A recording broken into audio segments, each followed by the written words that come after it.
燃え上がれガンダム君を走れ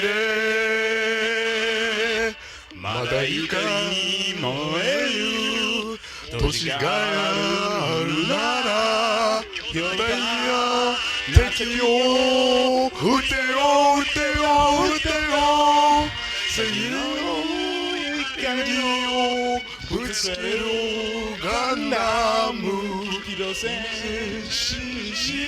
ガンダムガンダム So, this is episode 4 of Boku no Podcast. Welcome. Skeleton crew today. Only Skeleton allowed. I'm your host, Nick Simpson. I'm here in the studio with my Bone Marrow. Bone Marrow. Bone Marrow Johnson. Oh, nice. So, dude, let's talk some anime. What have you been up to this week? Finished Mobile Suit Gundam. Finally. With... it sounds like I'm trying to make it sound like I have like bags under my eyes, you know, with the 1970s like grain imprinted in my mind. That's my vision right now. I'm still seeing pops. You've been living life in 4x3 format for the last week. Yeah, I come in on the frame a little too late or a little too fast or a little too out of nowhere without any context. Everyone just looks so wide. Nobody really cares about what's at task. Everyone's been animated on twos. Yeah. Your mom's walking around looking very stilted. Or like I'll say to you like, okay, when I say like, hey, Nick, you smell. You say oh, do I? Oh, do I? And I'll be like, yes. And it'll just be silence for like 10 seconds, weirdly, and then it'll go on to the next scene. They were just filling time. I don't know. It was so weird. At moments, I'm like, this feels like a nightmare sometimes, because like they'll just it'll just be like like a shot of Miss Sayla just like staring at like Frobo for like an extended period of time, and I'm like, what's? All right, well, hold up. Wait, let's get to Mobile Suit Gundam. That's coming at the end.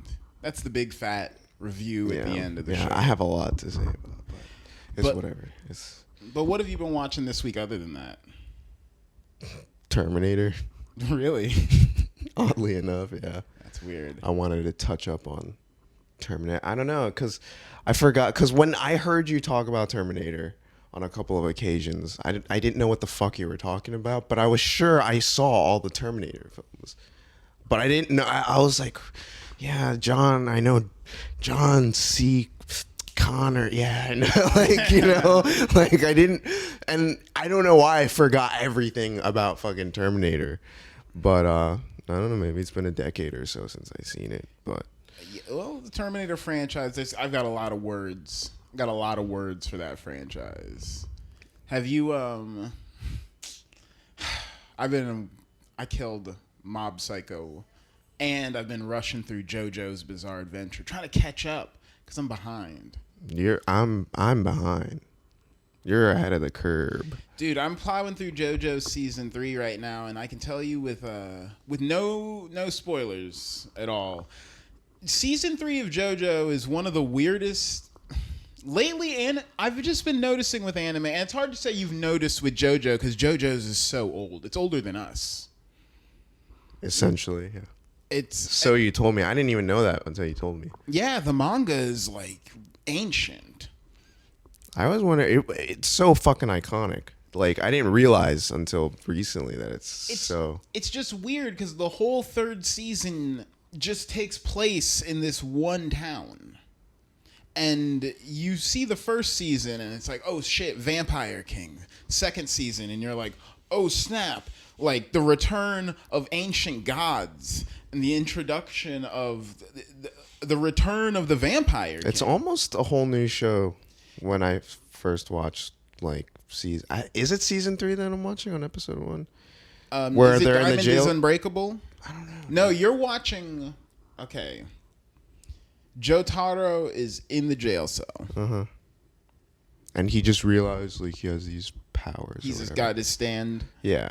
Okay, so you're at the start of Stardust Crusaders, which is season 2, part 1.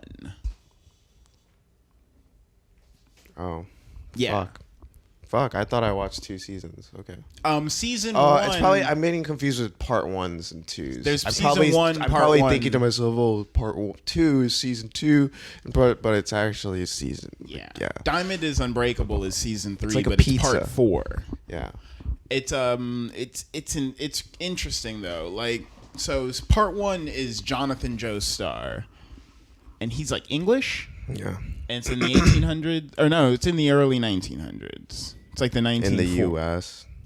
Because there were slaves. There were slaves in it. And then there's Joseph Joestar, Yeah. his grandson, who picks it up in America, and he's so American, man. Joseph Joestar is one of my favorite anime characters. Was there a guy named Speedwagon? Ario Speedwagon. Yeah. Speedwagon, dude. Dude.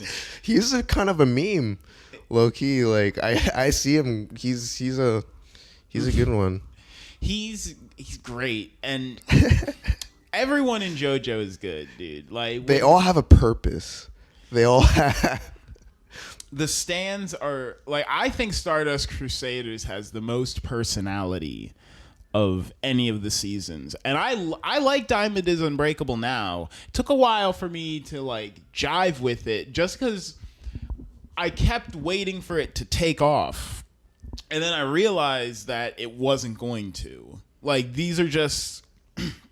Well, how would you rate season 1 and 2? I'd say season 1 is okay, but season 1 is clunky and funny enough. How old is season 1? I think it came out in 2012 or so. But the actual manga was like way. It's like back, the 80s. which was like the golden era of the manga anime. came out when like Fist of the North Star and Dragon Ball came out. That makes sense. Isn't it weird how all the ripped guys come out at the same time? All the ripped boys. Hey, when it's my birthday, all the ripped men coming in. Throw your car keys in the top hat. Cause you're not on this wagon. Because you're not going home tonight. So yeah, season 1 is just so clunky. Like, it's everything about it is just. It is like, they have their one hand up for a little too long. There's like, there's betrayals that happen. They'll be pointing. There'll just be shots back and forth where they're pointing at each other. It's just. Jonathan Joestar being like, Dia! Like, the treachery. Dia! Like, you can just feel the treachery. What is Dia? Is he all like, Joseph Joestar? Or no, he's not like that, right? He's like, what Jonathan Joestar. I can't do his voice, but he's a good ass villain. He's a dick, yeah. He's fun, dude. He's having fun. Yeah. He's... Dio! He's interesting to look at. Hey, but you gotta, like... Oh, man. I want to get... This is the thing, is apparently season 5 picks up from, like, the perspective of, like, Dio... Someone who's, like, Dio's great-great-great-grandson. Giorno. Wow. Yeah. I don't Golden know. Wind, dude. And so I want to get there, and that's why I'm slamming through Diamond is Unbreakable, because I can't stay current with this shit. And is season 5 out yet? Like, Golden Wind is almost done. So you have a lot to catch up on. I'm like 80. I'm on episode 23 of Diamond is Unbreakable. I think Diamond is Unbreakable is like 30 episodes or something weird. And then Golden Wind, I don't know. I don't think Golden Wind is done yet, but I think they're already talking about season 6, which is going to be a girl, I think. Takes place like... Interesting. That's interesting. Every season just gets differenter. I fucking love JoJo, dude. I love everything about it. I named my band Hermit Purple for a reason. You'll find that out. Yeah. You told me about that, but I mean, I'm just not there yet. I didn't know. Is there an end? Is the manga finished, or is it like? I'm not sure. I thought you were a huge fan. Like, what I thought you were a diehard fan. I thought you'd finish this shit by now, man. Dude, all right. I was definitely late to the party with JoJo. I was Just how back, like how far back, like it came. I got into JoJo like I guess 2013, 2014. that's so much time. Dude. There's no. so much anime. This show. That's what this show's about, man. Is that there's too much anime, so that's why we're only picking a few because we can't love them. So all. would this be a classic then? Oh, dude, JoJo. It's not even up for debate. It's a fucking bedrock. It defined JoJo. You might not know this. I've said this on, but JoJo kind of gave us Hunter x Hunter. Oh yeah. And you talked Yu Yu about this last Hakusho. episode. Yeah. Yeah, We talked about the power thing, and yeah, dude. we analyzed that. We dissected that. We left it fully exposed. We killed it. Killed it good, dead. Roadkill. We deleted its number from our phone. Yeah. But yeah, I really want to see what's up with Golden Wind. I feel like I've got to get current with it because it's styling, dude. It's the most styling thing except for maybe Mob Psycho 100. They're both very colorful shows, Nick, I noticed. The people who draw Mob Psycho are bones. The first episode, everything's just rainbow colored shit fucking flying everywhere. I liked it. For like the first it's I sound like shit right now. Like I can't do this. Are you too high? No. I mean like with Mob Psycho, like just I can't find. Did you watch the English dub? No. Do you prefer to watch it English dub? Like I never try to look for the English dub of things. I just don't even expect that. I don't ever even pursue that avenue. So when I you fucking do that though. You switch from English dub to Japanese dub. I do it sometimes because I think it's fun to see how different they are. Sometimes I will play English sub or English dubs but with Japanese subtitles, and I'll literally just be looking for differences. Okay. And is there like what have you noticed, for example? That was outstanding. Honestly, for the most part, it's fairly inconsequential shit. I never seem to notice anything that big. But I haven't been doing it for. I don't watch many things with English dub. I just happen to be watching Escaflowne like that, and Escaflowne came out during that period where it was so annoying and tedious to dub something that there was only basically perfect dubs. Like, I don't know if you've ever watched a Japanese Cowboy Bebop and English Cowboy Bebop side by side, but it is exactly the same. They say there's no word out of place. Same with in terms of like who they cast though, it's all I'm just talking about the way the dialogue is. Okay. Like there's never a point when I'm talking more in terms of like how like do the characters fit, you know? Like I feel like like Goku's voice in Japanese dub never sat well with me. Oh, ever. That never sat. I always loved the English. Everybody sounds better on the English dub more. Even Frieza, Piccolo, they all sound, you know. Yeah. Everybody in the Japanese dub kind of does what the Americans do with our dubs. Is kind of like they like kind of like Frieza. They kind of made all the villains sound very similar, you know. Like Frieza and Cooler, like they're the same voice actor, you know. I'm pretty sure they both have that businessman voice, you know. Oh. Like Piccolo, or I don't know how they just don't sound cool, dude. Yeah. They don't sound terrifying. And don't get me started on Gohan and Goku. They sound like wimps. Gohan especially, man. They're both the same actor, actually. They're both the same. See, you speak Japanese, though. Like, I don't know of any anime I've seen, except, honestly, Goku's the only anime character I can think of who has a bad Japanese voice. Otherwise, I've never been like, I can't stand this person's voice. I don't know. Like, I recently watched Jinro in English dub, and every dude sounds the same. Every dude, I swear to God, I wouldn't be surprised if one dude voice acted all the characters in this film, because there's no distinction. One faceless white dude. It probably is. It literally, they all sound the same age, whether they're bald or short, young. They all have the same voice, build. Like, it doesn't matter. The woman kind of sound the same too, a little bit. Like, just like, I forgot his fucking name. Dude, the message already, of Jinro is that they are all the same in the eyes of society. They're all wolves in the end. They're all just the same wolves. Dude. They all wear the same underwear. Oh, that's why their voices are the same. That's why they casted the same dude. They all trade wives.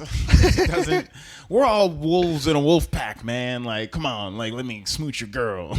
I feel like a bunch of like incest people made this film. Well, yeah, dude, you got to get on it. Mob Psycho's like great. I'm just getting to the end of season 2. I have like 5 episodes left, and my girlfriend was watching this arc that in my mind when it came up, because I had just seen it before, I was like, this thing broke my heart when this happened.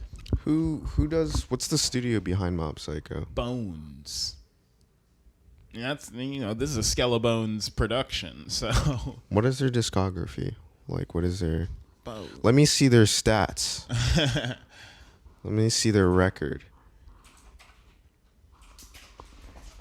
Well, all I'm getting is this stuff about the TV show Bones. Because whoever directed Redline, he has like that's a great... Madhouse. Yeah, he always has a great discography when it comes to like fight scenes and how the screen shakes. So check it out. Wolfstrain, Full Metal Alchemist, Eureka 7, Darker Than Black. Oh my god, I love Darker Than Black. Soul Eater, Full Metal Alchemist Brotherhood, Star Driver. They did Space Dandy. Space Dandy's beautiful. Space Dandy's a garbage anime, and we can really talk about There's a lot of animes that are beautiful, but they suck ass. Yeah, but you don't understand. Space Dandy was supposed to be like the hope and the light. Like, I remember Nabeshin Shinichi Watanabe, the guy who made Excel Saga and Puni Puni Poemi. He was my favorite comedic anime director, like, bar none. I was like, Puni Puni Poemi is like the most weird, out of nowhere. There's nothing else I've ever seen like it. Isn't that girly show? It's like a movie. It's 2 episodes. Each one's like 45 minutes long, but it's about this girl who's like a magical girl who has to save a city from an alien invasion, and it is nuts crackers, dude. It is balls out. It is a... All right. List the rest of the shit, man. Oh man, I'm not. This isn't the Puni podcast. But what I was gonna say is, so that guy, the people who drew fucking Tenjin Toppa Gurren Lagann, all of these people got together and they were like, we're gonna make Space Dandy. This is going to be the one. We're bringing this to Toonami. It's gonna release. Like, the English dub and the Japanese subs, you know how there's simulcasts now on Crunchyroll and all that shit? Where it's like all the episodes come out in all language formats simultaneously? Oh, yeah. Space Dandy was, to my knowledge, the first show that did that. And then it comes out, and it's so beautifully drawn. And the plot is just boring. Garbage? Boring. And maybe it gets better season 2. But God... It's still going?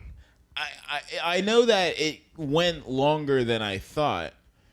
It got I think like 26 episodes, but I only watched the first 13, and I was like, this is so boring. This is all the best things, and it's making such a boring thing. How is this possible?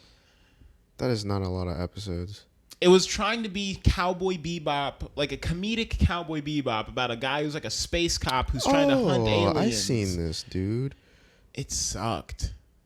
It didn't suck. It was mediocre, and the fact that the best minds in anime came together and made something so mediocre, it was the them crooked vultures of anime. This kind of looks like the Red Line, dude.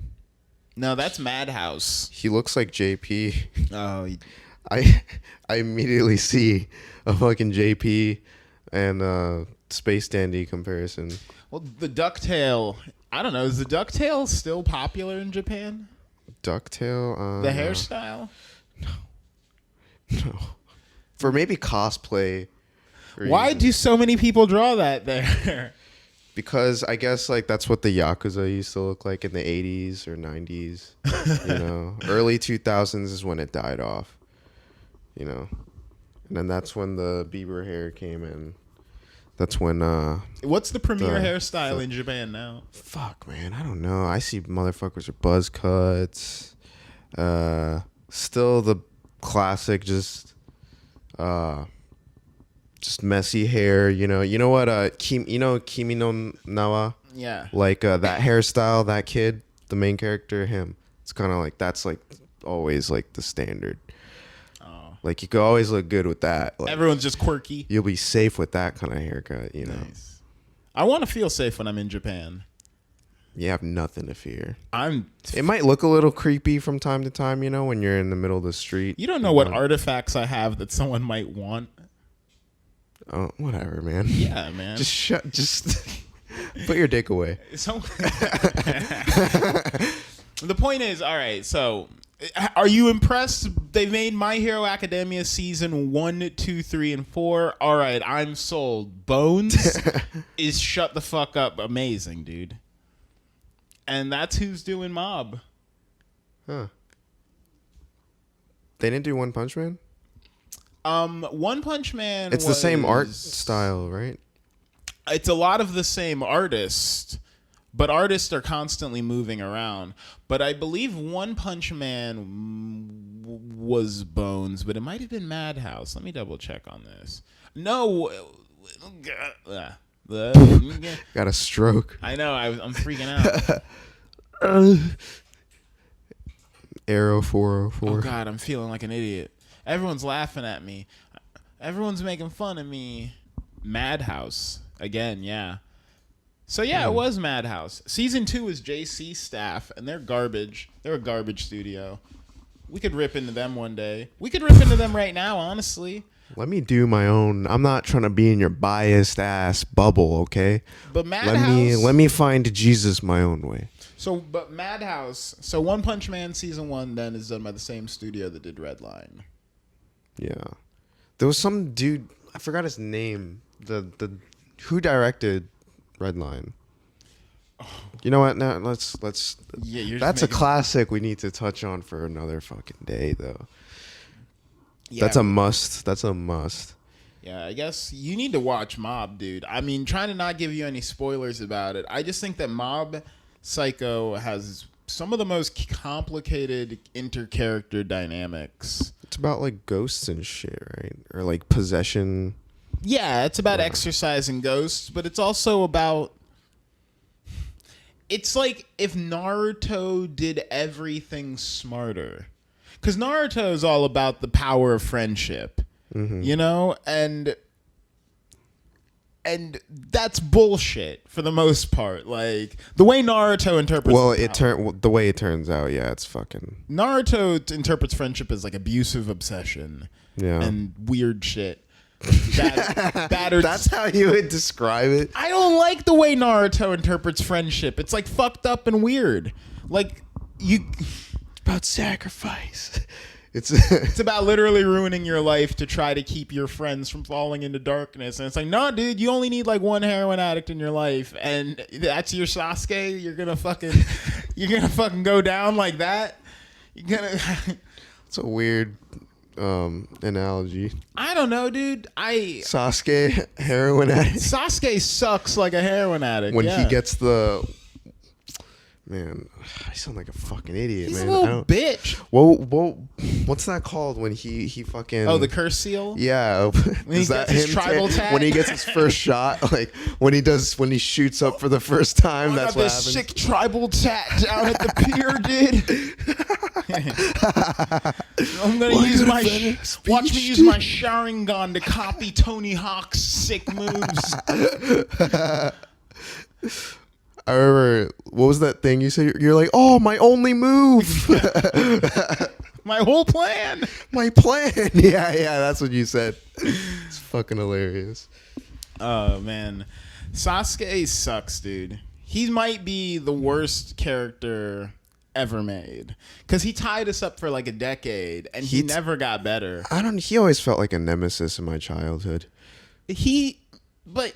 I was like, why does Sasuke have to, every weekend as a kid, I was like, man, why does Sasuke have to be like this, man? Like, I'm just like, why can't he just be cool with everybody? Like, why does he always have to be a dick, man? Like, even Itachi told him to get over it. Like, yeah, what do you do? What do you do at that point? And he's like, I'm gonna not get over it. I'm gonna keep my war a truckin'. And it's like, you killed your brother's dead. You got it. The dog caught the car, dude. You did it. It's over. Turkey's in the oven, pal. Done. And he's like, nah, I gotta show them. I gotta reap the... I'm gonna have nightmares still. Konoha try to wipe out my family for trying to destroy the village. They're gonna feel silly when I destroy that village, thus justifying...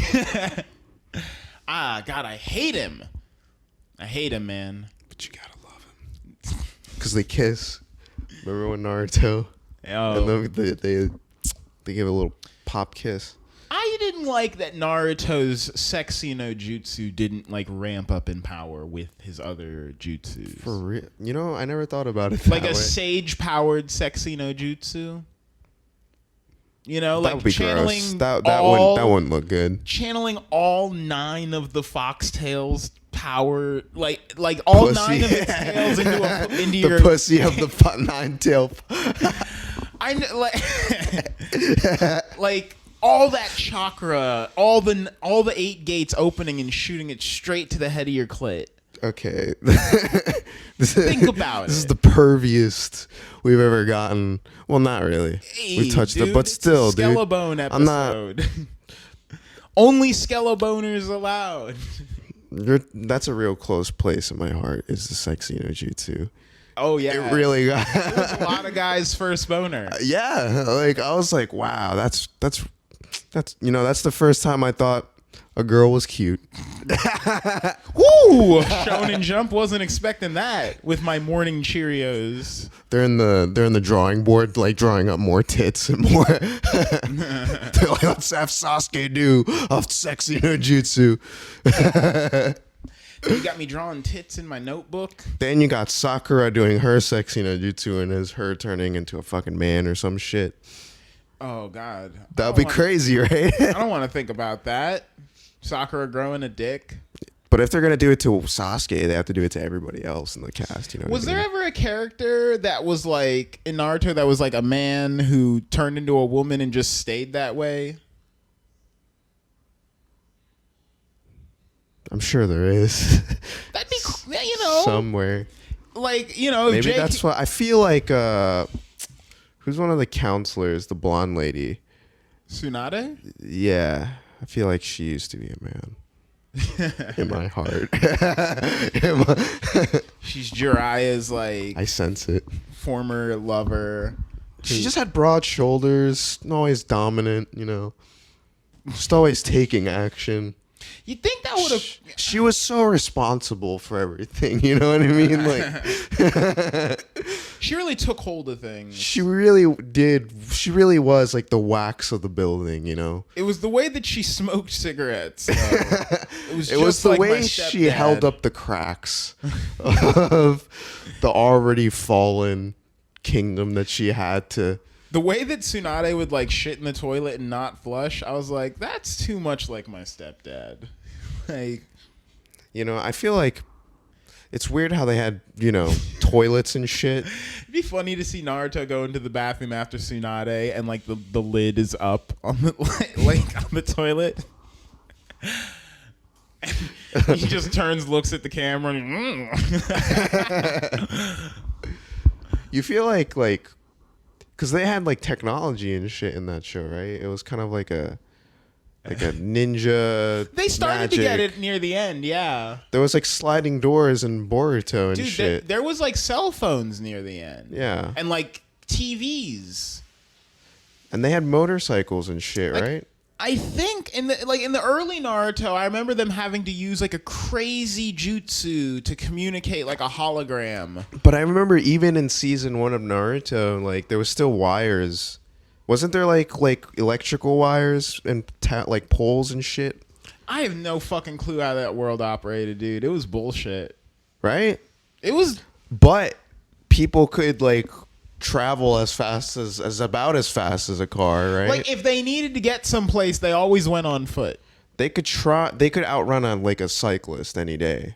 Like they could just hop as long as they have trees. As long as they have trees, they could go as fast as fucking possible. You know, I always knew Naruto was like incredibly stupid.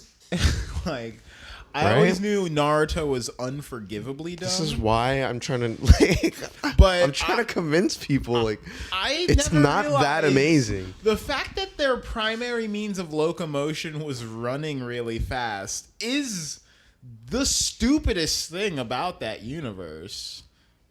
Like, like that's, Wait, that what? fucks everything.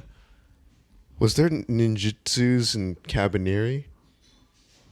What? Is this in the same universe? Dude? They had trains and horses in Cabaneri.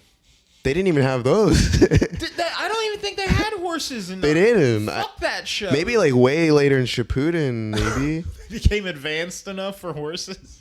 they found them somewhere. We managed to domestic. They left the island. The uptick of militarized technology from the Shinobi War allowed them to train horses finally. Pangea was no longer one continent anymore by It's then. just the country of fire. Like, we don't even know what the fuck the other countries are like. They're not dealing with this type of shit. Which Like, when is the Infinite odd. Tsukiyomi was happening, people in not the country of fire were just like, what the fuck is that? Would you watch that like a spin-off of the other country, like other parts? Like it would just be a totally. Well, if Just- Boruto had They could even- like create like a whole like They could expand on the universe like way. Well, they have to, dude. I mean, if they're gonna continue it, They're gonna keep are they making gonna? money. What's he gonna do? Stop pissing in a gold toilet? Hell no. I don't want to watch that anymore. It's not even drawn by him anymore because his hands are broken. He broke his hands. From all those episodes, Yeah, dude. He broke. he his was the will- only one in the studio. His will fingers broke under the stress Whittle of fingers. completing the saga of Naruto's. His brittle little hands. His hands are brittle. Yeah, his little fingers. But that's why Boruto's drawn by his assistant. Oh snap! My bad. Yeah, Boruto's drawn by his assistant, and that's why it looks kind of different. Man, it is a little bit looser in Boruto. Well, that's because like a lot of the character, a is lot of the bullshit, costume though. redesigns that happened in Naruto, they all occurred to make the characters easier to animate. Like the costumes were never more complicated than season 1, episode. Is 1. that why like Naruto wears like a turtleneck so they don't have to draw his face like or neck turning and shit? Yeah, like if you look at the complications of the character designs, with the exception of Sasuke for the most part. Sasuke also had like a little turtleneck. Yeah, he had at that one point. onesie. He had that diaper. Like that. The Chunin exam, he had that It looked pretty stupid to me. Sasuke was pulling his panties to the side for the Chunin exam, dude. He couldn't get out of that thing. Dude, I just think like the character designs. Well, it's kind of cool. Like in Boruto, like I literally remember watching a scene where Naruto walks into like a ramen. Naruto's taking Boruto, his son, into like a ramen place, and there's like sliding doors, automatic sliding doors, you know, and like God damn it! there's like TV screens and shit. It looked like a sport, like a Whatever. If they don't care, Listen, I'm not it's gonna- the most overrated anime of all time, in my opinion. What's Boruto's ranking in the shonens right now? I have no clue. I don't care. I don't. Okay, we'll I pull this really up. didn't watch it that seriously. Now we got to get these numbers, bro. This is serious business. Is Boruto on Netflix? No, it's on Crunchyroll. Is everything on Crunchyroll exclusive to Crunchyroll, or I don't know. does Netflix have some of it at least, or? All right. So, right now, I don't think Boruto's even in the top 10. Wait. There's too many of them to be for Boruto to be. So right now the rankings are Haikyuu as number 1. Who the fuck is that? Haikyuu? I have no fucking clue. Kimetsu no Yaiba. Nick has no clue. Demon Slayer's number 2. Boku no Hero is number 3. Dr. Stone is number 4. Yozakura Sanchi no Dai Sakusen. I don't fucking know what that is. Promised Neverland is number 7, but Mitama Security is number 8. I'm not seeing Boruto on here at all. Good. He didn't do shit. Yeah. Are these by popularity right now? Yeah, they make the kids. They make the children rank them. Oh, They have children in the that's basement precious. of Shonen Jump. Well, kids don't give a fuck about you, Boruto. Yeah, fuck him, man. Yeah, fuck you. Now, Get the fuck off the stage. But yeah, it's nice to see One Piece, Kimetsu no Yaiba. They're all up there, man. It's fucking fun. What the fuck else was I gonna say? Let me fucking mark this time. Bam. It's been a loose fit episode, dude.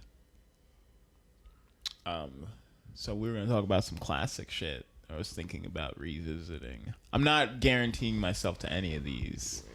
Wait. But I have been thinking about this all week. I've been thinking about this so much that I cannot stop thinking about it.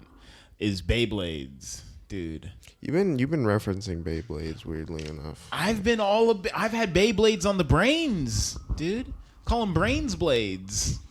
I forgot. Oh, we're watching a UFC fight, and like one of the fighters' names was Blades, Curtis Blades, and you're like, oh, is he a Beyblade? When he comes out of it, you're like, oh, is he? And I'm like, what the? That's what I want. I want Beyblades. You know what's funny is I never played Beyblades at all. I never. Have You never had a match of. I never put money down on a Beyblade ever in my life. Fuck that. Those were the shit, like back in like 2005. Yeah. I remember in Japan, like buying, like my parents, like or my mom buying me like a couple, and I would battle my cousins and my cousins' friends with the. Would have like a plastic bowl. You could do it anywhere. You could do it in a sink if you want to. You know, you don't even need to. You know, you could just utilize your surroundings to play this fucking game, and it was so much fun. Because I got so pissed when I lost. I was like, damn it, you blew on it. Like, no, I was stop breathing so hard. I did not have. I was a Yu-Gi-Oh kid, and I did not have Yu-Gi-Oh and Beyblade money. But I loved the Beyblade anime. At least season 1. I tried hanging on for like Beyblade Fusors or some shit. And I'll mark my words, ain't never been an anime with the word fusion or Fusors in the title that's good. I say that like coming off of Zoids Fusors. Fusors The comes suffix fuse. Fuzors, I think. There was There's not many other I did shows. not like any of the Beyblade sequels, but the original Beyblade show about this kid, Tyrone, I think his name was. I remember thinking his name was very weird. But Bit Beast, giant dragon spirits kept in a top. His whole team, it was a Dragoon, Drasil, Drigger, and Dronzer. and I loved all 4 of them. It was a turtle, a tiger, a dragon, and a phoenix. And I thought that shit was... They were just going around... And that's with the 3D animation. Yeah, shitty early 2000s 3D. And they were going from country to country. They went to China, and they took on Galleon, Galzi, and Galax. It still looked amazing, though. It was so cool. And I just remember... I don't know what it was. I never played with the tops, dude. You know, sometimes kids got hurt with those because they were kind of heavy. There was some weight, you know. If it flew at the right time, at the right place, it could like chip a kid's tooth, I bet. Like, dude, I saw a kid shoot a BeyBlade into a girl's stomach once, and the next day she was like 3 months pregnant. Shut the fuck up. Dude, no. I'm not hand to God. Get I saw a kid. Get out of here with that shit. One time I saw a kid shoot his BeyBlade into incoming traffic, and it flipped over every fucking car. There were no survivors. It was on a bridge over the I-95, so Shot a it fell over the bridge, caused another disaster. A man didn't go home that night to his family because my friend thought it would be cool, and I want people to hear the air quotes, cool, to shoot a BeyBlade off the I-95 overpass. Your Honor. And that's why a family was destroyed that evening. A little girl wakes up each day knowing that her dad is never coming home. Speaking to the jury. Like, have you ever played with beat-em-ons? Battle beat-em-ons? Yeah. No. I couldn't Those afford. Are fun. Yu-Gi-Oh took all my money, dude. Yu-Gi-Oh was just like a fucking pit. It was just a fucking hopeless pit hole that I threw all my hard-earned shekels in. So you are a victim of that loot box problem that we're going through right now. I was getting loot boxed way before Congress was trying to step in and stop it. Yu-Gi-Oh cards were one of the things that victimized all the little boys back in the day. It made us go crazy. It was like the Catholic Church. I didn't care about other people. Like I put aside other people's well-beings for these Yu-Gi-Oh cards. I stole a Slifer Dragon, a fake Slifer Dragon, like from my friend's backpack in the middle of class. I got robbed at a Yu-Gi-Oh tournament once when I was like 12 years old, and it fucked with me. I didn't trust anyone in a very real way for 20 years. Is that why you're so standoffish nowadays? To this day. Sometimes I take my mail from my mailman and I immediately like throw a punch at him, and I stop like right before his face, you know, and then I duck back quickly and slam my door. Dude, I have to say, Yu-Gi-Oh brought out the worst in me as a human being. In my timeline, like those are my dark. That was evil. I was raiding the medicine cabinet when Yu-Gi-Oh was going down, man. I switched over to the dark side. Don't fucking a little bit. Dude, take your purse with you when you go to the bathroom if there's Yu-Gi-Oh cards in the room. Hide it. Like I used to steal them and I used to hide them so that like they search me, I wouldn't have it on me. I'll just be like, I didn't fucking steal your card, dude. But then the next morning, I'll go back to the hiding spot and I'll get that Blackluster soldier that I really wanted. You stole my Blackluster soldier, bro. It was real too. I was so happy. That's what I said in the bus. I was like, oh, look at it, it's real. Dude, I would put a padlock and a sock and hit you in the face. He never found out. I played him. I played him the next day too. I was like, Blackluster. It was great. I stole from Walmart and shit. I would steal card packs. I was that kind of kid. Yeah. Because it was just so... It was like... I think I got caught, like... I think my mom caught me stealing them. And that's how it goes. Yeah, I think I got in a lot of trouble for that. I don't remember that. I think I deleted that age in my mind. I was like, it's gotten to this point. I drank it out.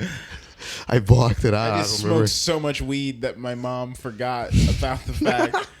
that I was a little shit. No, I used to steal card packs. I used to almost be like, I would feel like cornered. I would feel like I can't not do this. Yeah, I'll be like pacing. I can't hang with that crew. They have such good cards, and they have a base. His dad died, and he inherited so many good cards. Dude, you'd be pacing back and forth in the aisle. Like you'll be looking around, you know, just ready to stuff that shit in your pants and just like. Oh man, What's sad? I was a smash and grabber. I was all like, the average response time of a Walmart security guard is 7 minutes. In and out in half that time. Why you like charge in with the shopping cart and just like hit the security guard, grab the card packs, and walk out. I go in like duck wader pants, like you would use to wade into a river, and I just like start throwing the cards in my pants. Dude, I remember I'm just wearing oversized suspender clown pants, and I fill them up. Dude. No, I would just run in. I would walk in, and then I would just pick the cards up, and then I would walk into the middle of a clothing aisle, shove the cards in my pocket, and as soon as I did that, I would just be like, I need to get the fuck out of here as fast as possible. Yeah. And so I would be in and out of the store in like 2.5, 3 minutes. Dude, you're reminding me of all the stories how I'm a piece of shit. Oh my god, I'm actually an evil motherfucker. Dude, no, I literally went over this kid's house. And notice I said kid because he wasn't really my friend. I just went over his house because I knew he had Obelisk the Tormentor. I knew he had one of the god cards, my favorite like monster card, Obelisk the Tormentor. I went in. I went over his house, and like the first chance I got, I just took that card and just slipped it in my pocket and just like put it in my cargo shorts, you know, just walked out of that bitch. But then I felt so guilty for like a week that I just like threw the card away because like that's how insane I felt. I was like, dude, I might get killed. I was like, dude, I might get killed. Like they didn't have like a Suboxone for Yu-Gi-Oh, man. You had to do it. Yeah, you got hooked on them. You pull one card that's worth like $100. You didn't have like a comic book store in your town that like I wouldn't steal from a comic book store. No, but trade, like, you know. Because those were great. Like, those were, you know. Dude, I'm from a town with a population of 15,000. So, Come on. No, we had one of those, but it was like. Did they sell It was just me and my friends. So it was like, why not just trade with me and my friends, considering we're the only people that play this shit? But what about, like, you know, those stores that trade, you know, cards and shit? They, like, there's a case, you know.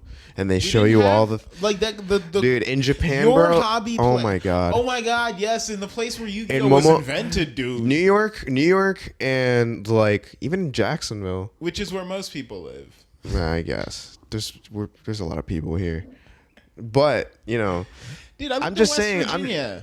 Listen, I grew up in a place where there was none of that shit too. Okay, I knew how you felt, but like. New York was one of those places where I was exposed to like choice, the freedom of choice, the freedom to purchase the card that I want, like any card of my choice. There was binders, you know. I went insane. In Georgia now, if you buy Yu-Gi-Oh cards online, it's considered murder. Huh? Sorry, that was a bad pro-choice joke. I don't know. What there you can't get an abortion in Georgia, and if you get an abortion in an abortion heavy state, we don't talk about that. But yeah, dude, we didn't have card shops for shit like that. When shuffleandcut.com became a thing, I remember that, and tcgtrader.com, those were both like, and then Amazon came in too. Those were all holy shit moments for me. I was kind of out by the time Amazon came. Amazon was selling like real, authentic, like single cards and shit. Shuffle and Cut was my bottom bitch. What was that Yu-Gi-Oh? And eBay. What was that Beast one? The one where you combine. It was like a Minotaur and like. I think it was in the Blue Eyes White Dragon or the Light Blue Eyes Light White Dragon movie. You're thinking. It was like those beasts that they had to combine. Was it a Yu-Gi card? Yeah. It was a combination of what's his face, the King of Beast, and Baphomet. I think so. They had wings and shit. One of them had, whatever. It's. I remember those powerful cards. They were very nostalgic to me. But anyways, this is. I remember I bought one of those on Amazon. I remember playing Yu-Gi-Oh and I had fun. And I just want people to have the fun. I remember it drove me insane. It drove me it made me a paranoid freak. Like I was looking over my shoulder. I couldn't sleep at night that God card drove me insane as like a first grader in fucking elementary school. I just remember it clear as day. Just like waking up like super fucking, drowsy. I couldn't concentrate. I was feeling the guilt. I couldn't talk to him straight after. Like I couldn't look at him in the eye. Dude, I asked it was him as about if he caught you masturbating or something. It was as if he forgave me, because I asked him. I was like, "Hey, Jared. I'm so sorry, Jared. Hey, Jared. What happened to your God cards?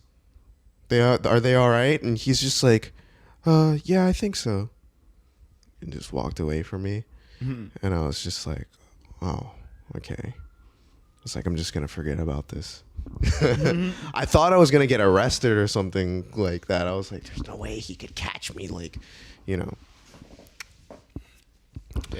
But yeah, those are my worst memories of my childhood, for sure. That sucks that you spent so much of your time living in guilt for the horrible crimes. It's a good week. It was a good 7 days of just agonizing guilt. just like, I want to keep it. That's but enough. I gotta throw it. Yeah. And I threw it away. I was like, this is the price I gotta pay for forgiveness. I'm serious. I was like, what did it cost? Everything. Took everything I had. Just like let it go. I threw it in the sewer outside my house. I'm serious. I literally dropped it in the sewer outside my house. What? Yeah. I slid it in. Slid into its DMs. Oh man. There were no direct messaging things back then, but no. All right. Well, we should get into the piece de resistance of the episode, which is the comprehensive review of Mobile Suit Gundam. The breakdown, the analysis. Sometimes called Gundam 0079. So, Mobile Suit Gundam.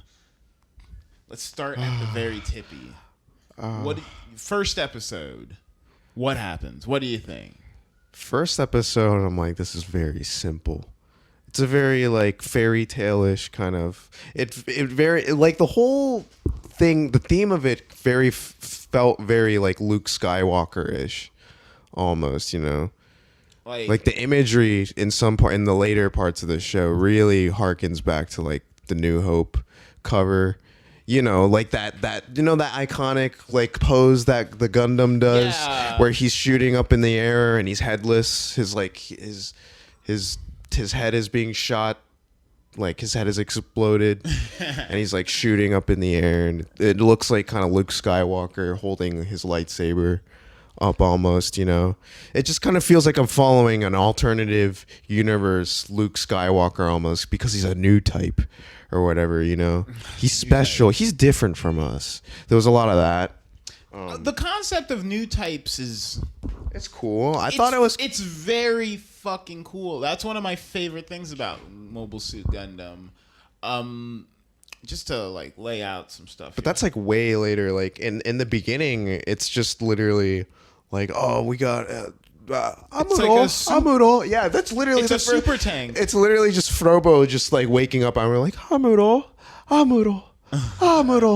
you have to wake up, Amuro. And it's just like Amuro is just like, get the fuck off of me, and then like they're under attack or they're being evacuated to White Base.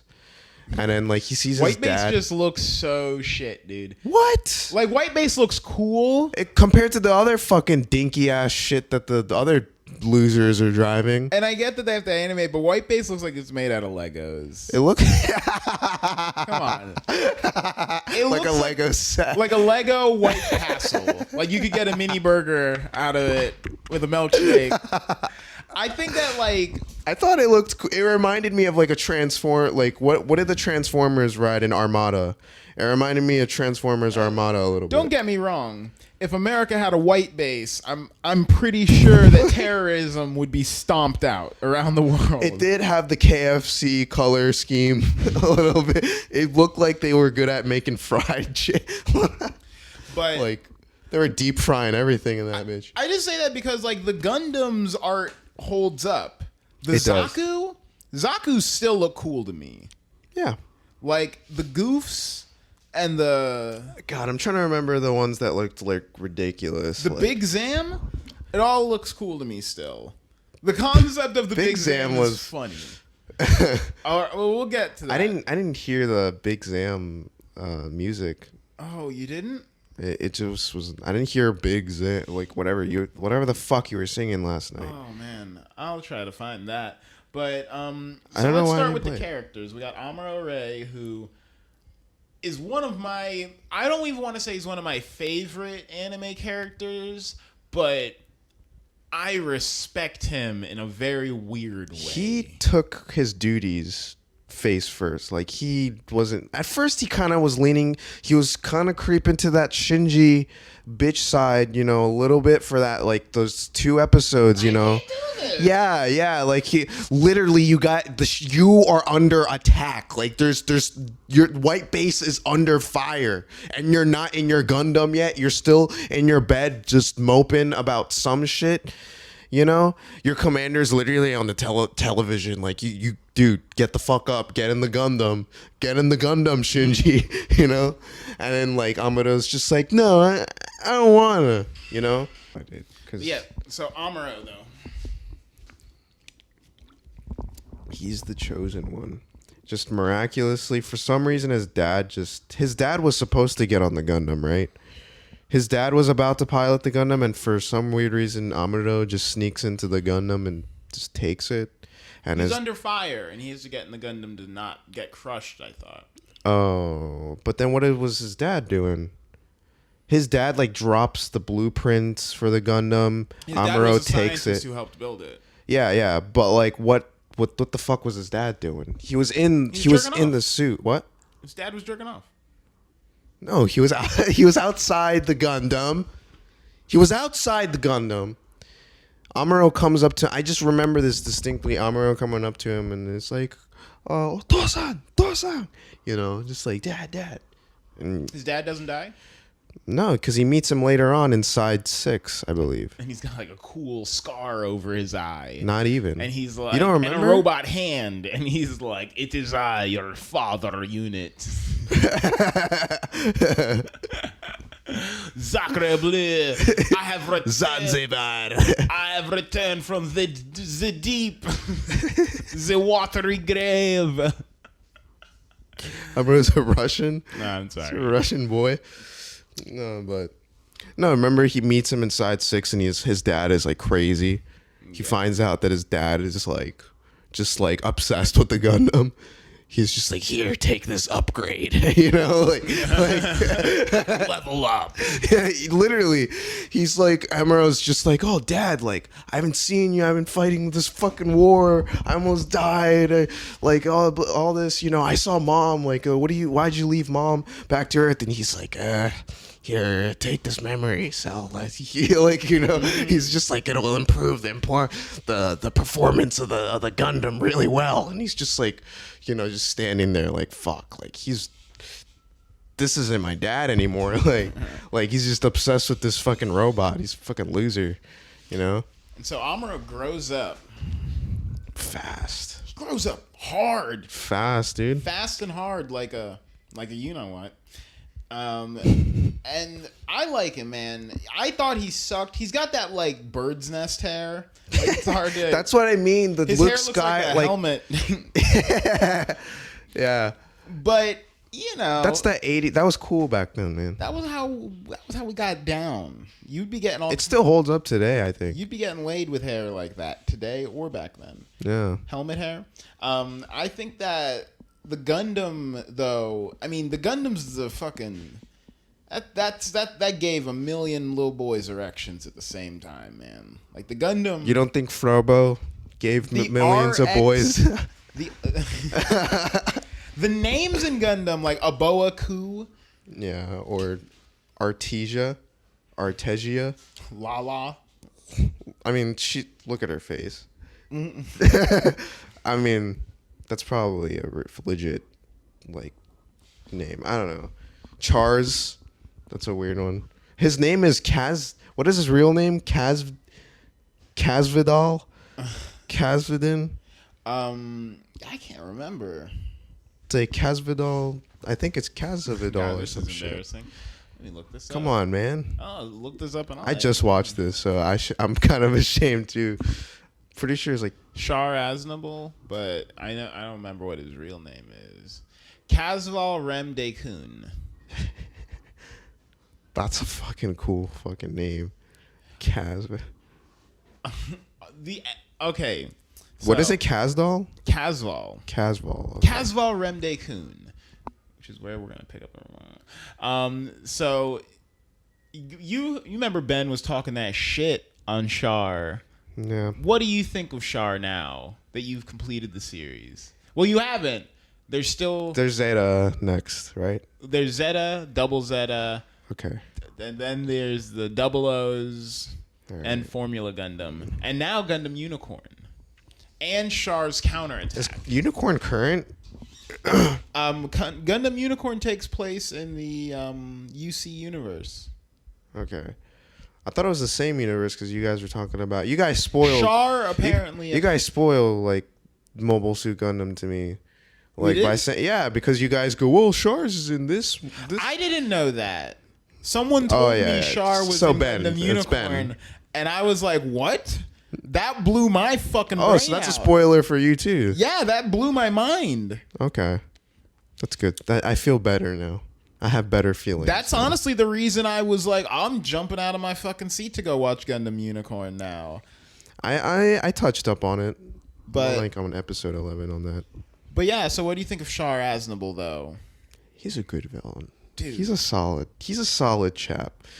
You know, at first I was like, I was there with Ben because he was on like the re-entry of Earth. You know, I was like, man, fuck this Char's dude, man. He fucking killed all those people for no fucking reason. Oh, he had reason. You know, He's got motivations. Well, yeah, well, I'm just saying this in first person, like you know, just like in the moment, you know, I was like, man, fuck this dude with the mask on, you know, like, Fuck like, this I was like, fool. he thinks he's cool with this lame ass red ass Gundam, like, you know, like he thinks he's all cool and shit, and then like I start noticing, like immediately, like I noticed, like by episode 10, like I'm like, the Federation aren't really like.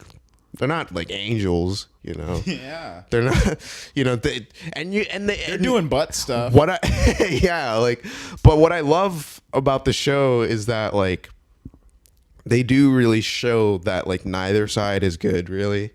You know, like the White Base had like a bunch of refugees, and they were like, you know, let us off here because this is where, you know, this is where we're trying to get back to. This is where we were from. You know, let us raise our children here. Yeah, this is our land. This for the future. This you know? is and where then, we lived to harvest our grain. This what a place we fuck. We would do that. We would fish the fish out of the lakes and we would chase the deer. And chase the water buffalo. We down the would feed road. the water buffalo. I, as eagle flies, welcome you to my land. I am Amuro Ray. Our Gundams used to till the soil and plant maize. Dude, that would be a sick character if that exists. Imagine an Indian Gundam, dude. I bet there's. G Gundam had it, Yeah, bro. I bet there is. Yeah. All right. There's juggling Gundams. But anyways. I'm from Juggle Country. Yeah. I'm from a country of jugglers. I'm from the governmental fundamental juggle division. Like Jugglestania. I don't know. Fuck this joke. But yeah, so Char, man, he's got motivations, he's got reasons. Oh yeah, let me finish my thing about like, yeah, they drop him off at this place, right? Like they literally, like the Federation and the Xeon, you know, were like, oh, let's cease fire and let us land these refugees, and right, and and Amado and Ryu exploit that, right, by like making it look like, you know, their supply ship is, you know, they have a landing spot, you know, but they snuck the Gundam inside the refugee, you know, helicopter where they're gonna drop off so they could get behind enemy lines, blah blah blah. Like when they drop off the civilians and like they're looking for their town or whatever, like they realize like, oh, like this is the place, like it's destroyed from the war that happened, you know. It's like there's no, at the end of the day, like war isn't really worth, like the goal is not, like, you know what I mean, like it's like this, what is this for really, you know? Yeah, it's it sucks. It's like, what did these people lose their homes for, you know? It's like, it's literally a desert. It literally looks like the Mojave Desert. There's like nothing now, there. I can't. I'm not fresh on Mobile Suit Gundam, but the overarching war. It's all about the people wanting to leave. The people who have been spacefaring now for a minute are trying to like basically cut ties with Earth, and Earth's like live in the sides and the satellites. Shit. Yeah, the colonies and all that, and the people of Earth are like, nah, come on. That's the fundamental? Sort of, like people from space are different kind of type shit. Yeah. I think it's more so, yeah, I guess that's the whole thing with the new type shit. Well, okay, so new types are one of the most clutch interpretation. Like, they're new types. Because here's what I meant by the show was so simple from episode 1 is that, like, I'm like, oh, this isn't gonna go, this is just gonna stay political, you know. I never thought they would take it to like a, you know, oh, there's a human evolution. I didn't think they'll put in human evolution in part of the plot, you know. I did not see that coming. I was like, oh shit, that explains why Amuro and, you know. Yeah, the concept of like when people become primarily spacefaring, their brains will advance in a way that they become not necessary. I liked it so much because it wasn't like psychics shooting telekinesis waves and stuff. It was very much just like a new level of empathy. Just hyper awareness almost. Yeah. And that's about it. It's nothing crazy. It's just like, it was like a different level of love almost. And I really, at least that's what I interpreted from La La. Is it was it was like the next level of love. And like people can see it. They could see love almost because she tries to stop all the conflicts that happen almost, you know. Yeah, and that's where it like I kind of creeped toward that weird like abstract galaxy brain. Like no, just like almost episode 20 Evangelion, you know, ish, where Amuro's just like tripping out in the middle of battle, you know, just like he's just seeing shapes and shit. Something's calling out to him, and there's psychic backlash. Yeah, and happening. there's this weird music going on. It's not really music. It kind of just sounds like noise almost, and he's just like following. It just gets weird and twisted, and then it was continuing that on the next episode, and I was like, oh shit. I was like, don't fucking do this to me. I was like, don't fucking do this to me, man. Snap out of it, dude. Come on. And then it goes back to normal, and I'm like, I was about to be so furious. Like I just wasted hours. It just doesn't stop. It goes full Evangelion. It's like, no, the rest of the series is like, it's just tripping balls, just like, what the fuck? I would have threw the control, like, what the fuck, man? Like, yeah, dude, it gets heady, and but it goes back to reality, thank God, you know. Yeah, dude. I mean, I love it. I love how heady it gets because it touched me in an emotional way, in a rare way. Because psychic powers, it's always like, oh yeah, that'll be so cool to be able to, like, you know, bring myself a Dr. Pepper out of the fridge with my brain.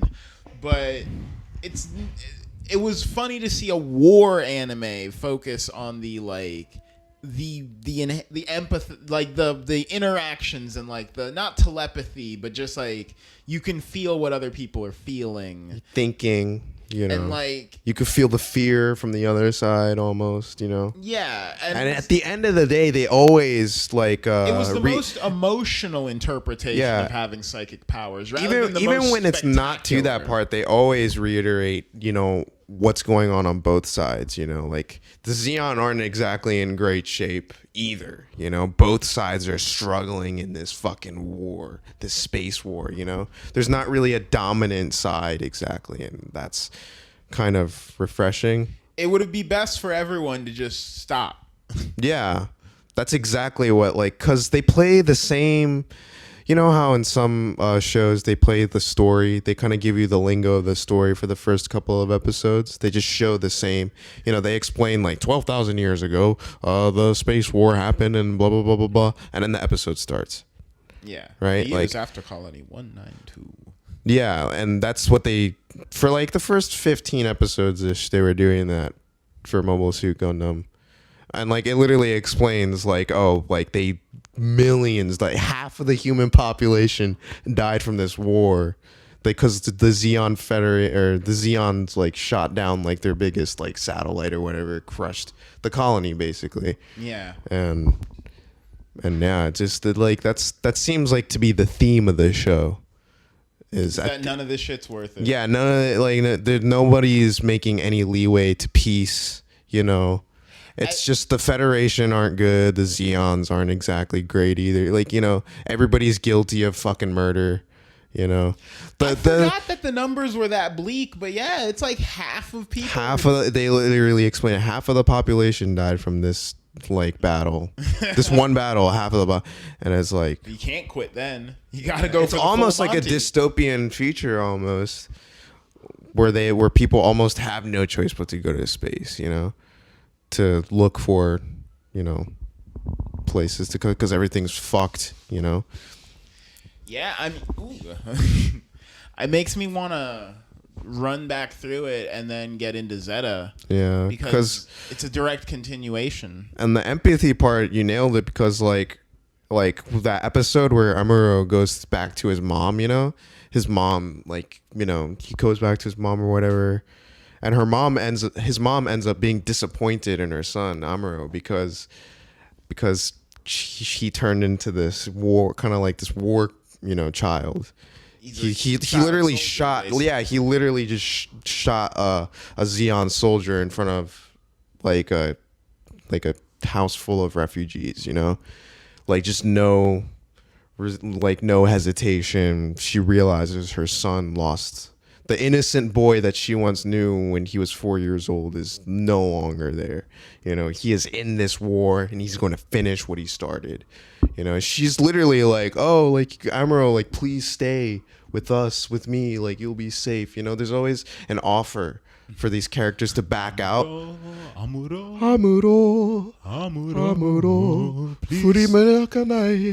Stay with your mom, Amuro. And yeah, at the end of the episode, that's what always fucking comes on. But yeah, like they do that with every character. There's always a way out for every character, but all the characters are like, no. Like, they go through these art. They're like, no, I gotta finish or they do leave and then they come back and they're like, no, like I can't. I've grown attached to everybody at White Base. I dedicated so much time. Stop eating these burgers. I didn't kill. Yeah, they're delicious. You just put a little bit of hot sauce on them and they clean up. Great. The number 2 is amazing. Is that why all the refugees stayed on for so long? Those little White Castle burgers, dude. Those kids couldn't resist those white. That's why they stayed on the water. That's why they stayed on White Base. What are they, steamed burgers? They're microwaved burgers. My mouth is watering. They're designed by the military to taste the best at all times. Oh man. No expiration dates. I remember the chef. I remember broken. The chef. They're running away from Xeon 4. They're in Xeon territory. They're fleeing. They're trying to make it to Federation territory or neutral territory. They're just barely making it, just slugging battle after battle out. They're barely. And the chef stops the captain, and he's like, "Look, we need salt. We need to stop. We need to look for some place. We need to stop by some place to get some salt." And it's like, dude, like and it's kind of weird because like the lieutenant or whatever, Mr. Bright, is just like, you know what? Yeah, we do need salt. Let's look. Is there any salt around here? Otherwise, your food's gonna taste shitty. Yeah, and then the people on the computer are like, there's a lake, 4 miles from here, Salt Lake. Actually, there's lots of salt there. It is the future. Yeah. Amongst all this terribleness, it is like we do have like the most advanced technology ever. Man, I can't like let this episode go by without talking about this, but Miss Sayla or Artesia. I never hated like a woman character so much in a fucking anime before. What did she do? She Is she like Peggy Hill levels of terrible? she's the most. She Sakura Because of her, she shows how incompetent everybody else is on the fucking. Her stupidity made everybody else look like a fucking retard. Just a bunch of monkeys just piloting this ship. It's like one day, like they're about to go to battle, right? Amado's on his way to the Gundam, and for some reason Miss Sayla just gets in the Gundam. She's just in the Gundam, and she's like ikimas, and it's just like Mr. Bright's like, wait, what the fuck are you doing? I remember this episode. Yeah, he's like, what the fuck are you doing? And the Gundam Amuro's on his way, and she's like, no, I have to do this. And like in her head, she's trying to find out if like what's up with Char's. That's what she's trying to find out. Because right? she loves Char. Yeah. In a weird way. But don't fucking take the Gundam that she doesn't even know how to pilot. She wrecked the Gundam. She literally wrecked the shit. I remember. She fucking like, what was that dude? Ralong, the dude with the chain, the whip, the dude with the whip, the electrical, the blue Zaku. Goof. Yeah, the goof. Yeah, that's what it was. It's the fucking names, man. Like it's weird. It's all made up. Googles and fucking Zogs, Zengles. It's all Yoshiki Tomino's fucking weird brain. It's dude. cool. I like the names. But it was the 80s, dude, and everyone was hate. It was Zaku is a badass fucking name, man. It was the 70s even. Everyone was Doms. Doms. Oh god. Yeah. We're gonna be the Black TriStar. Yeah, I remember that fucking episode. That was a good episode. The Black TriStar is fun. Yeah. They're like, how are they catching up to every villain almost is like, but anyways, let me finish my rant about Miss fucking Fela. She's fucking, oh my god. I'm gonna have a field day with her because like she wrecks the Gundam. She comes back in. They almost lose this battle, right? And then they put her in the G armor. They're like, you know who we got to pick to, the girl that wrecked the Gundam. We're gonna put her in the G armor, the little jet thing. I love the G armor. And I'm like, what the fuck is wrong with these people? Like, she literally put she put the Gundam in jeopardy, dude. You're gonna pick her as the pilot out of all the other engineers in the fucking ship. You're gonna choose her. You must give them the chance to rise, Kenji. She fell, dude. And so she was not even in the conversation of being a pilot, And she goes in without permission, wrecks the Gundam, comes back, and then they put her, they're like, we need to put her on the G armor. She's really good. She's really showed her skill with the Gundam. She's got to do well with the G armor. She carries the extra shield. Yeah, but why couldn't anybody else do it?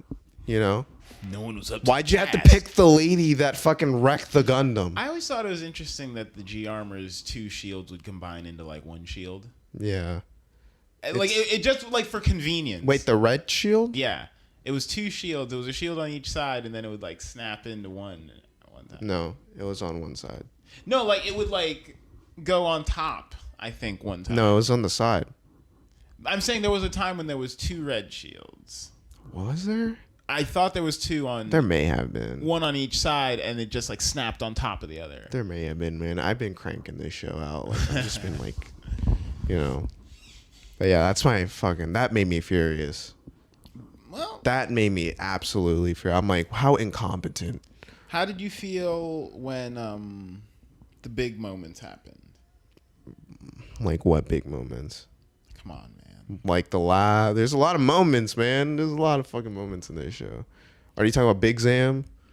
There's Big Zam. There's Lala. All the villains are they're honorable motherfuckers too. Mm-hmm. You really see the hubris in the guy who's like, this Big Zam's it can't be defeated. Yeah, he was so, dude. I've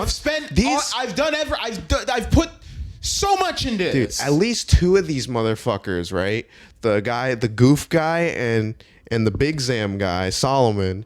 They both, like, even when they're like a mobile suit is destroyed, they're outside the suit with a gun trying to shoot down the Gundam, Because they can't get captured. You remember And Goof is like trying to pry himself out of the gun, out of his goof, and he's just like, poof, poof, you know, just firing at the Gundam relentlessly. The spirit, respect game. Bro. the war spirit of these folks are just so honorable. Just so I give so many shouts out to the goofs and and the doms. And my boy Big Zam. Hey. I'm late to the party, but I brought Taco Bell. They start rapping. Literally. He ain't got They arms. put on the beat. Literally. He's got no arms. Just two big ass legs. Trasta, go hard. Like, Oh man. sliding through the trees. So now you've got to go see, man. The 3 movies. Well, or is that a? No, well, you got to watch Char's Counterattack Okay. because that is the direct. Is that like a? That is Char and Amuro. Is that like the Empire Strikes Back? That is the Come on, you have to think. You have to kind of look. Like I kind of want to look it up which one came out first. Char's Counterattack came out after that came out in the 80s. It came out well after Mobile Suit Gundam, and it is the end of that saga. And it's got the Sazabi, it's got the new. How far did they go with the? Well, I guess I'll find out. But with the new type, you know, you see the RX-78 get replaced with the RX-93 new Gundam, and you see the Red Comet Zaku get replaced with the Sazabi. The Sazabi being one of my favorite mechs ever, and it goes places, dude. It pulls. What would be your favorite one in Mobile Suit? My favorite what? Like your Mobile Suit. Like, what's your favorite like In Mobile mech? Suit Gundam? I mean, I feel like the RX-78's like, I mean, it feels cheating, but it feels like the only one that That's a badass. Like, yeah, its whole purpose is it's all the other ones are just mobile tanks. Yeah. But that's a Gundam. that's special. He extra special. You know what's funny is they don't What's even the coding? Like, he had like some. What made the Gundam so indestructible? It's made of Gundanium. Oh, okay. Okay. Yeah. I always wonder. I probably missed that part. I was like, why doesn't he take shots as well? You know, and then they bring in the Z. Like the first time the Gundam like loses a fucking arm is when they develop the Zilong. Yeah. Is that what it's called? The Zilong, Zhejiang. Some weird fucking name. The one with the floating arms and shit. Oh, I don't remember. Also, another funny part of this show is I remember the missions. I remember playing the missions. Like, I was like, I remember this mission where I had to defend White Base. Oh, in the game? Like Yeah. the PlayStation 2 game? Yeah, or my PSP game. I played it on the PlayStation Portable. I a lot. played I played Gundam something Universe. Like the best Gundam games were Another Century's episode. Ace. It was Gundam Ace, or it was called Ace 3, and it was like a collaborative game of all of the big mechs. Yeah. Like it was Dunbine, Gundam, Robotech. The one I played had all the universes in as well. Even some like obscure ones. That's like, Another Century's episode. I would guarantee it. And those games are phenomenal. They're so good that you don't understand how most Americans don't know about them. Man, I enjoyed it. I was addicted to that. Like that was my only that was my true memory of Gundam is my like playing the video games. I played a lot of the games. My brother imported a lot of the Dude, games. I remember the missions watching the show. Like I was like, I remember this fucking mission. Jaburo. I was in Jaburo, you know. I remember learning that Circle was confirm and X was deny on the PlayStation controller. Because I would hit X to confirm and it was always like, no. I would see like or like laser fire and I would like just want to dash, you know, just like slide out of the way, you know. Yeah. I'm trying to think if there's a game right now. I've heard Daemon Ex Machina, I think, is scratching that itch. But man, I love Gundam, man. I love the universe that it's given us. It's definitely like top tier anime universe. I feel complete as an Asian man. There's now. like, I mean, what is the biggest anime universe before Gundam? Because there's the Pokeverse now. That's a thing. But that wasn't You got the One Piece before Gundam. You're talking about? You've got the world of One Piece, which is Astro Boy. Is that a world really? I mean, yeah, it is. Yeah, he's all over the place. He's the guy that started it. You know. Do we want to go do that Astro Boy reboot? Oh, the 3D movie. No, I saw that. That was okay. I'm talking about the. Was it good? No. I'm saying there was. Like, it's on Netflix. I was like.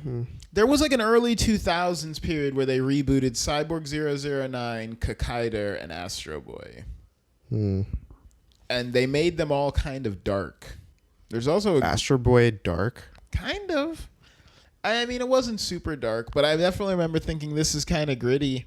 It looked like Cyborg 009 and Kakaider. It felt like they all came from the same production house because they all looked very similar.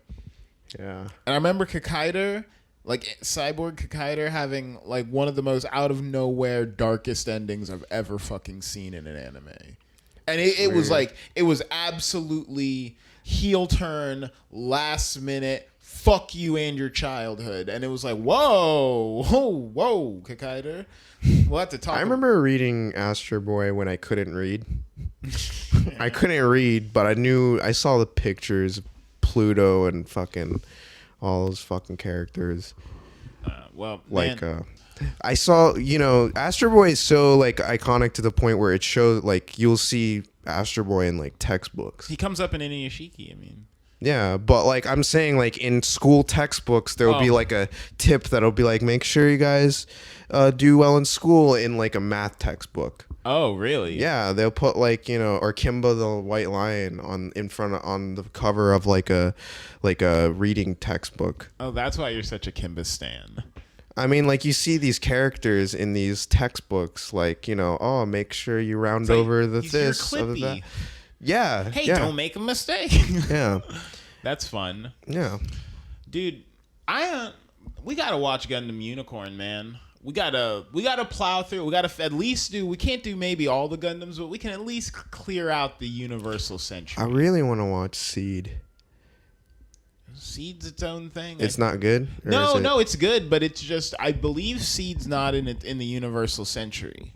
And I want that whole Game of Thrones has got me hooked on this shit. I want that whole juicy time. Oh, you want the whole culture. That whole fat, thick, rich, lived in, no question unanswered universe.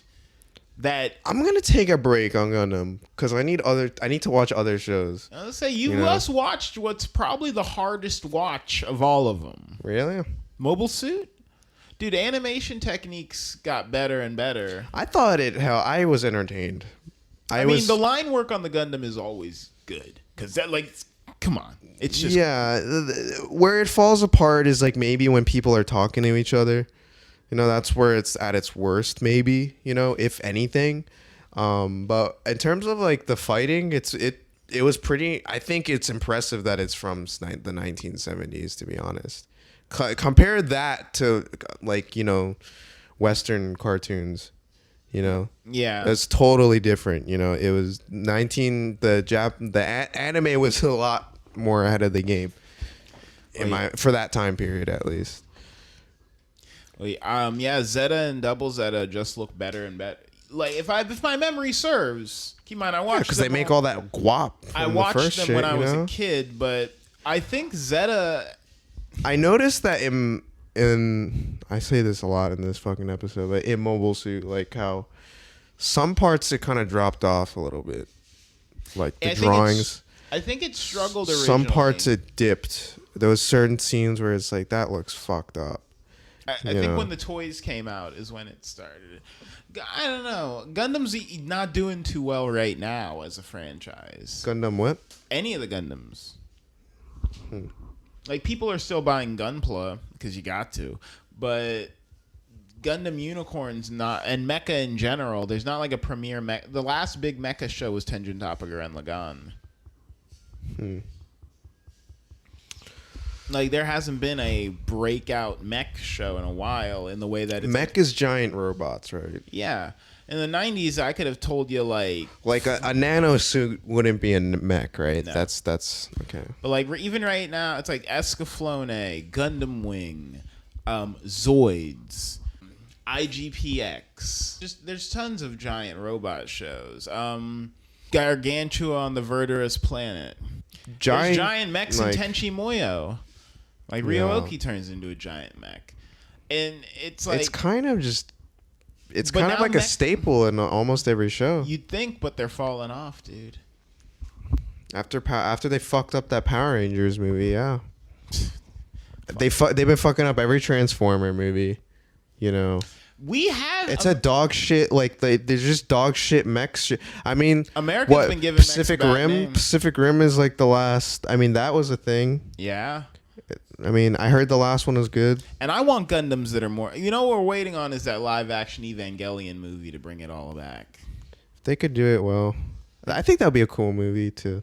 They've been talking do about live action. That's one. You got me on that one. I would like to see a live action. I would like to see it done better. That's the one that I think could get the budget it deserves. Yeah. It's not like $60 million budget. I'm talking like I need like $150 million budget on that thing. Do you ever think like Halo took the design of the Evangelion for the elites? Oh, absolutely. It looks exactly like a fucking elite. Maybe. I mean, Eva inspired so many things, but it looks like a weird eel creature. I honestly think I remember hearing the Evas were designed to be basically the inverse of Gundams. Because they're flesh and shit. They're fleshy. They have to plug into buildings. They the Gundams are boxy and sturdy looking, whereas the Evas are frail and lithe. Yeah. By design. I think I remember hearing that the Evas were specifically designed to not look like Gundam. Yeah. To look as far from Gundams as you could. That's probably why. I honestly think the character designs are the only reason why Evangelion is such a big thing right now. Yeah, I mean that color scheme, even purple, orange, and green. The real saturated, bright colors attracts a lot of that banging intro. Yeah. The Asuka's red suit, just popping. It's good color. Popping. Good color. Her Ava too, beautiful, beautiful fucking Ava. Shinji's beautiful Ava, but that boy got to pilot that shit better, boy. The robot. That's the thing is like I was very expecting that kind of like how most talk about Eva. I guess, but I was just expecting that same amount of failure to happen in Gundam. As soon as he uses it, he just gets shot in the fucking face. Just completely wrecks it the first time, type shit. But that didn't happen. I think Shinji was meant to be the anti-Amuro. I'm not joking about that. That's probably he sucks at it. He's everything Amuro's, because Amuro... He's everything Amuro's not. Amuro increasingly became more of the Galaxy Brain and willfully was like, I need to become Galaxy Brain. Whereas Shinji's dad is like, become Galaxy Brain, Shinji. And he's like, no! Yeah, and Gundam was like, you don't have to be. You could leave whenever you want. Amuro, stop killing. I'm good at killing. Yeah. And then Shinji, it's like, Shinji, kill. Oh, I'm bad. And yeah, the world is ending. You need to do something about it. You're the only one who can do anything about it. But you shouldn't have asked a 12-year-old to do a 35-year-old man's job. Hey, Amuro did it. He was 16, but still... And he got the job done, and he's still on it. And those are the unrealistic expectations of children that Evangelion was meant to be a referendum on. Get in the robot, Shinji. Become Galaxy Brain like your mom. Well, that's been a whole fucking episode. Dude, I can't wait for more Gundam. And I don't need to because it's there. I can't, I need to catch, I want to be faithful to the timeline. And then I'm going to get into Metabots. I'm going to go from big bots to small bots. Would it be faster if I read the manga? I'm not sure how much Gundam manga there is. I feel like Gundam is... I don't know if Gundam's uniquely animated. But I feel like Gundam Wing was... And G Gundam, I can't imagine there being a manga for that. What was created first, Star Wars or Gundam? I guess Gundam was after, because Star Wars is...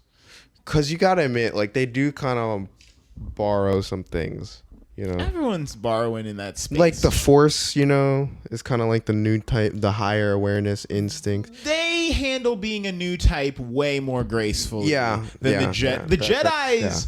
See, this It's is straight. That's the part you were this is the complaining beauty of about. Yeah. time. That's where the telekinesis shit comes in and See, whatever.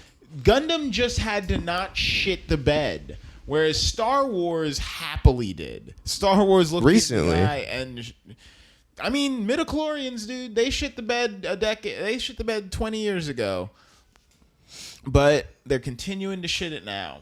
Well, even harder now. Whereas with Gundam, that's what I'm saying. Like, they focused on the least spectacular parts of being a psychic, but the most, makes Subtle. you think. It's very subtle the way they like bring it up. Like this is why he just is.